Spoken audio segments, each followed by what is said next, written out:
Good morning mga idol. Koko, say good morning oh. Oh. Meron tayo dito Barako 175. Gagawin natin dito, papaanda rin natin kasi dinala to dito na hindi maandar. So ang nakita kong problema niya, ito lang hose. Nakita niyo ba yung hose niya? Nakakabit siya sa idle screw, hindi dun sa inlet ng ng karburador. Kaya ayaw mandar, hindi pumapasok yung gas.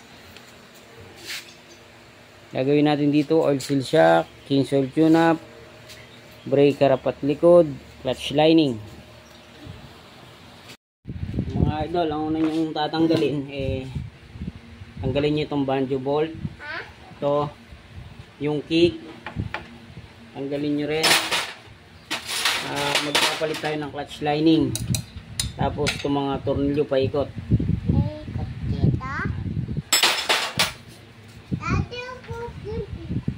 Tapos pag natanggal nyo yung mga bolt, ito kasi yung daanan ng langis, hawakan nyo dito, tapos pupukin nyo lang konti-konti.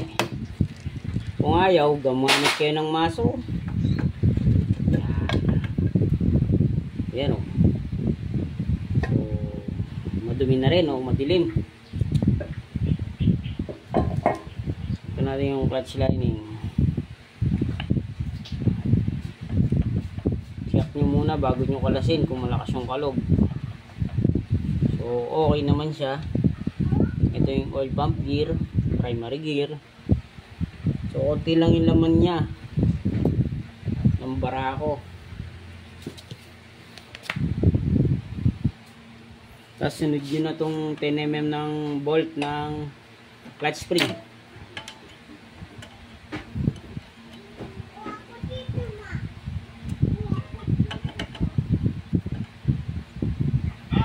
So para lang siyang Yamaha, yung mga spring niya, yung pagtanggal.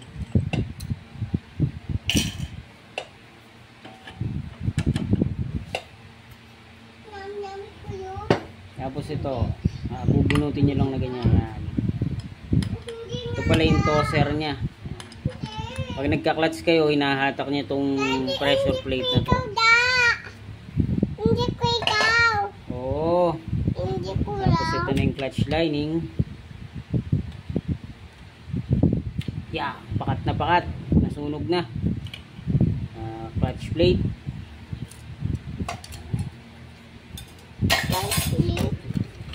Ano tak? Wag! Walis ko chat mo eh. Naalis mo yung chat ko. Walis ko nga. Ay, naalis mo yung chat head. Ang bula ko doon ni ka eh. Lilinisin na lang yan. Pwede na siyang palitan. Goods naman kahit di na siya baklasin. So yung mga gear niya naman wala naman tama. Sanda. Wala nga tama. Hinahanap mo pa eh. Sanda. Say hi ka naman. Say hi, Koko. Shout out ka mo. Shout out. Yan yung mga gear niya dito. Yung idle gear. Medyo malabo, madilim eh. Yan, pero wala namang kalog yung clutch housing kaya tahimik pa yung motor. So mga idol, yung kaninang problema niya na hindi umaandar, ang naging problema niya lang talaga yung hose.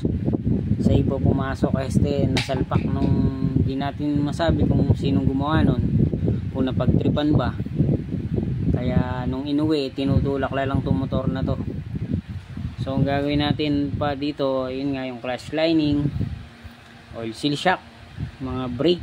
Sobrang lalim na ng mga brake niya. So tatanggalin na rin natin itong clutch bush nya or clutch hub. Kuha lang kayo ng socket na 22. Tapos tanggalin nyo na. Tanggal na yan. Tapos ito yung nut nya. Tapos sigutin nyo lang na gano'n, may washer. Tapos meron pa siya ditong isang washer. Check na natin yung ano niya, yung idle gear, baka may tama na yung bushing. So magapan na natin. Ito pa yung isang washer. Tapos bubunutin nyo na ng ganyan. Yan. Check nyo itong mga bushing na to kung okay pa. Yan, tanso yan eh. So, tapos ito pa, oh. Yan. Ito yung idle gear niya.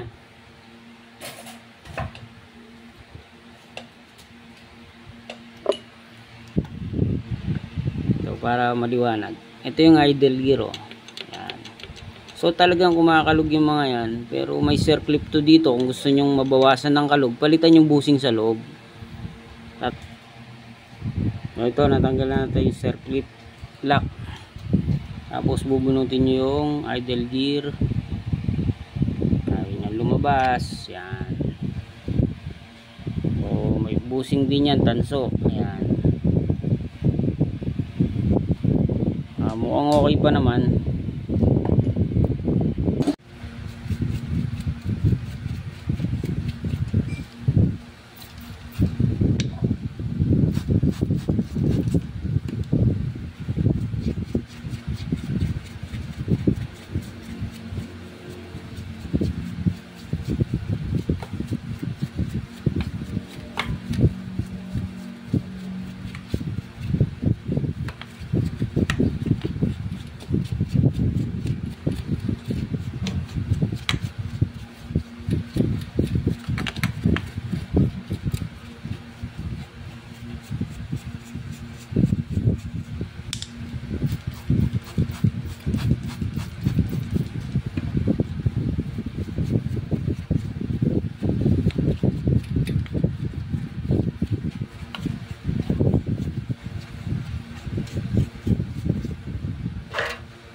Matatandaan kayo ng taong bayan.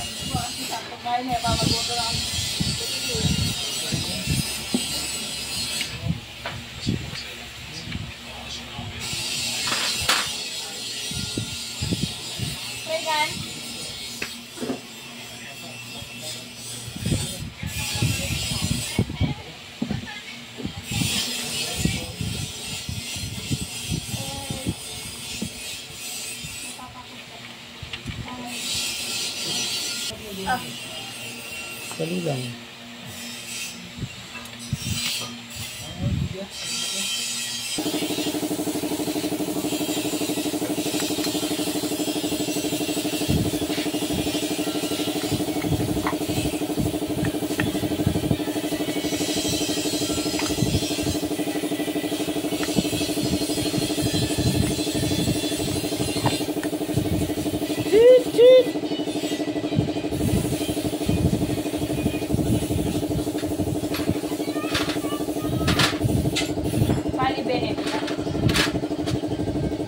Ano?